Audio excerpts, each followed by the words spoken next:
नमस्कार विद्यार्थी मित्रांनो, आजच्या व्हिडिओमध्ये इयत्ता 10वी गणित भाग 2 तिमाही परीक्षेची आपण नमुना प्रश्नपत्रिका सोडवित आहोत। गुण 20 आहेत, वेळ 1 तास आहे।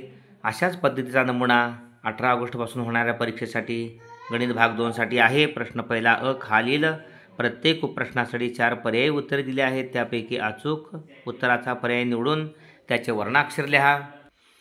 पहिला आहे या ठिकाणी त्रिकोण ए बी सी व त्रिकोण डी ई एफ मध्ये कोन बी एकरूप कोन ई, कोन एफ एकरूप कोन सी आणि ए बी बरोबर 3D, तर त्या त्रिकोणाबाबत सत्यविधान कोणते?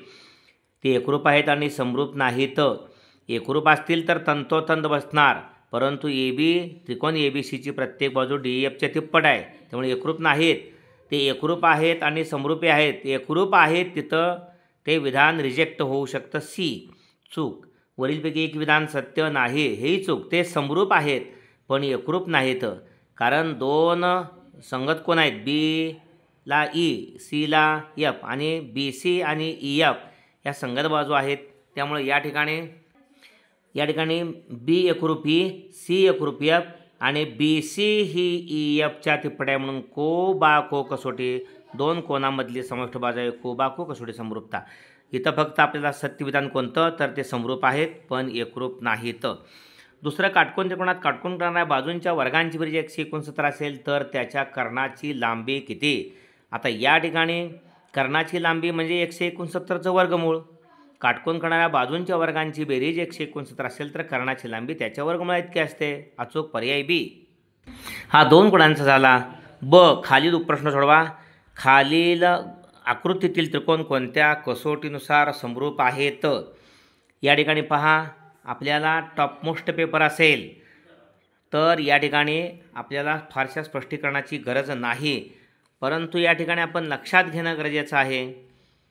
तर जर हे 2 त्रिकोण समरूप असतील तर संगत बाजू पी क्यू भागिले एल एम बरोबर क्यू आर भागिले एम एन बरोबर पी आर भागिले एल एन। पी क्यू 6/3 बरोबर 8/4 बरोबर 10/5, 3 दुनी 4 दुनी 5 दुनी। या ठिकाणी संगत बाजू या ठिकाणी प्रमाणात आहेत, कोणाचा कुठे उल्लेख नाही, म्हणून बा समरूपता कसोटीने एकरूप आहेत। ओके, समरूप आहेत, एकरूप नाहीत। तंतोतंत बसणारे असतील किंवा त्या संगत बाजू एकरूप नाहीत। 10ला 10 असती तर, 6ला 6 असती तर, 8ला 8 असती तर। ओके, बा समरूपता कसोटी। नंबर 2, त्रिकोण पी एस आर मध्ये दिलेल्या माहितीवरून आरपी काढा।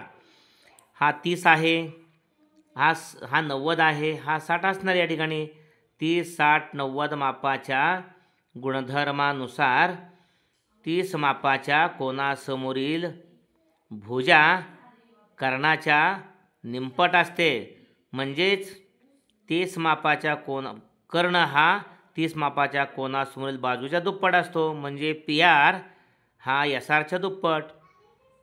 त्यामुळे 2 गुणिले एस आर 6, 6 12, पी आर बरोबर 12। ओके, 60 मापाच्या कोनासमोरील भुजा कर्णाच्या वर्गमूळात 3/2 पट असते, तर 30 मापाच्या कोनासमोरील भुजा कर्णाच्या निमपट असते, म्हणजेच कर्ण त्याच्या दुप्पट असतो, म्हणून पी आर बरोबर 2 एस आर, एस आरचे 6, 6 12 एकक। ओके, पी आर बरोबर 12। आता प्रश्न या ठिकाणी पहिला बी जो आपण तो पहिला बी सुद्धा 2 गुणांचा प्रश्न, पहिला अ 2 गुणांचा, एकूण 4 गुणांचा प्रश्न पहिला झालेला आहे। प्रश्न दुसरा अ, कृती पूर्ण करा असतो। दिलेल्या आकृतीवरून ए बी समांतर सी डी समांतर ई एफ, ए बीला समांतर सी डी समांतर ई एफ, ए सी 5.4 आहे, सी 9 आहे, बी डी 7.5 आहे, तर डी एफ काढा। डी एफ काढण्यासाठी रिकाम्या चौकटी भरा। 3 समांतर रेषा आणि छेदिका यांच्या गुणधर्मानुसार ए सी भागिले सी ई बरोबर बी डी भागिले डी एफ, त्यामुळेच ए सी भागिले सी ई रिकामी जागा, इथं बी डी भागिले डी एफ। किमती घातलेल्या आहेत, ए सी 5.4, सी ई 9 बरोबर 7.5 बी डी, डी एफ भागिले डी एफला गुणिले 5.4 आहे आणि 9ला गुणिले 7.5, म्हणजे डी एफ बरोबर 9 गुणिले 7.5 आणि त्याला डी एफला गुणिले 5.4 आहे, तो 5.4 त्या गुणाकाराला भागिले 9 गुणिले 7.5 भागिले 5.4. दशांशला दशांशने गेले. 9 एके 9 सक्क 54. 75ला 6 भागायचं. या ठिकाणी 6 एके 6 7साठी उरला 1. 15 झाले. 6 दुनी 12 उरले 3. 6 पंचे 30 म्हणजेच या ठिकाणी 12.5. 75ला 6 भागल्यानंतर 12.5 मिळतं. इथं केलेलं आहे दशांशनं घालवून. 9 गुणिले 75 भागिले 54 12.5.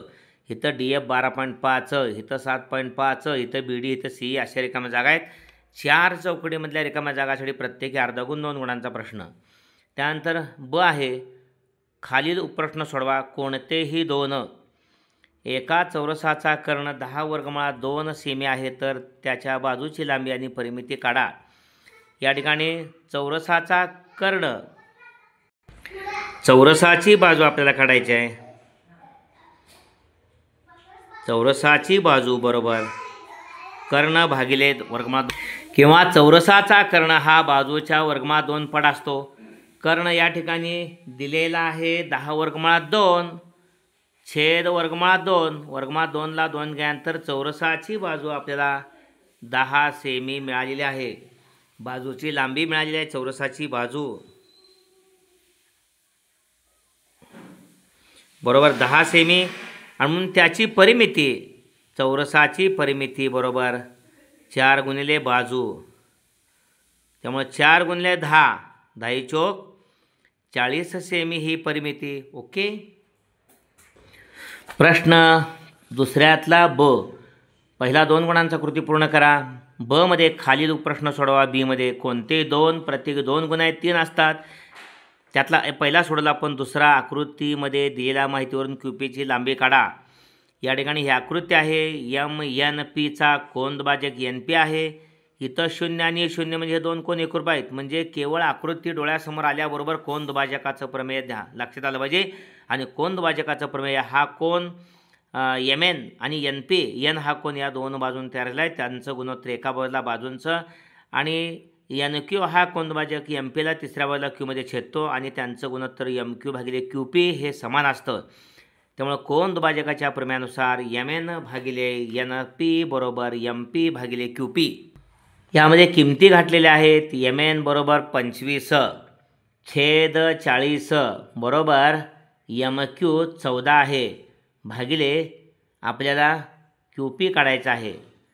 इथं 5 5 25 5 नंबर जातोय. 5 5 25 5 40 बरोबर 14 छेद QR आणि QPची किंमत काढायची. QP बरोबर 14ला गुणिले 8 14 8 12 दरशे आणि QPला गुणिले 5 आहे तो भागिले. त्यामुळं QP बरोबर 5 दुनी 10 11 आहे. 5 दुनी 10 उरला या ठिकाणी 1 12 झाले. 5 दुनी 10 उरले 2 2 वर 0 घेतले 20 झाले 5 24 22.4 हा QP मिळाला. ओके.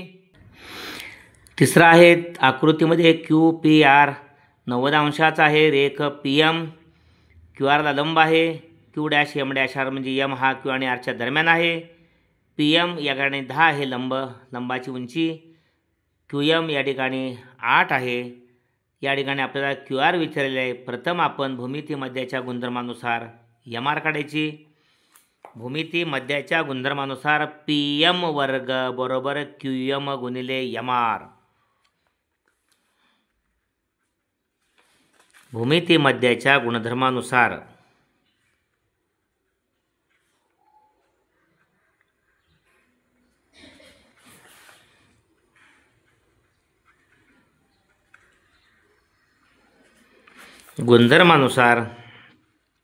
PM वर्ग बरोबर QM गुणिले MR.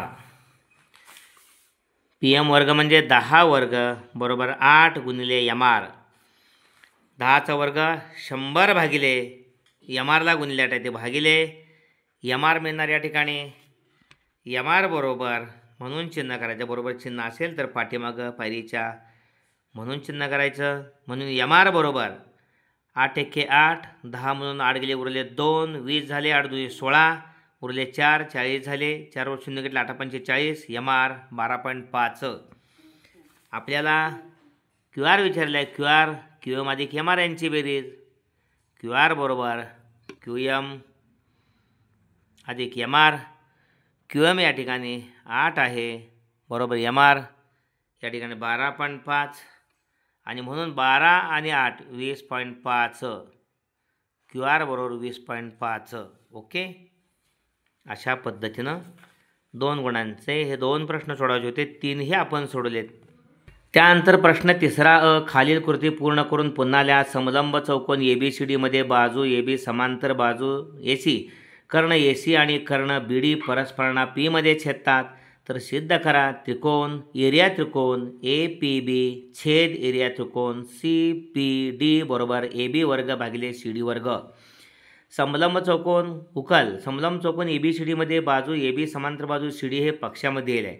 ABला CD समांतर आहे म्हणून त्रिकोण APB जे 2 त्रिकोणांच्या क्षेत्रफळांचं गुणोत्तर आपल्याला काढायचं आहे तेच 2 त्रिकोण विचारात घेतले. त्रिकोण APB व त्रिकोण CPD मध्ये कोण PABला एकरूप कोण PCD हे व्युत्क्रम कोण आहेत. व्युत्क्रम कोण PCD आणि व्युत्क्रम कोण रिकामा जागा. CPDला कोण CPD. कोण CPDला APB विरुद्ध कोण आहे. ओके. किंवा BPA विरुद्ध कोण आहेत. BPA विरुद्ध कोण आहेत. इथं विरुद्ध कोण इथं विरुद्ध कोण. विरुद्ध कोण म्हणजे BPA CPDचा. म्हणून हे 2 त्रिकोण समरूप आहेत कारण 2च कोण एकरूप दाखवले. संगत कोण कोको समरूपता कसोटी. कोको समरूपता कसोटी ही 4थी रिकामी जागा आहे.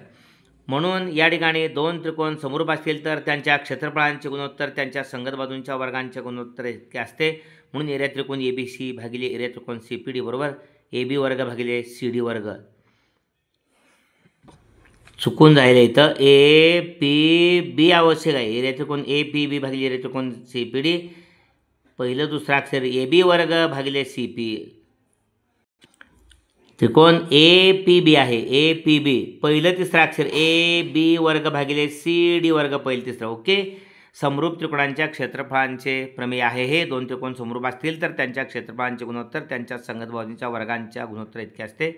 APB आहे. प्रिंट मिस्टेक आहे. प्रश्न तिसरा ब. खालील उपप्रश्न सोडवा. कोणताही एक. हा प्रश्न हा व्हिडिओ फार मोठा होणे शक्यता आहे.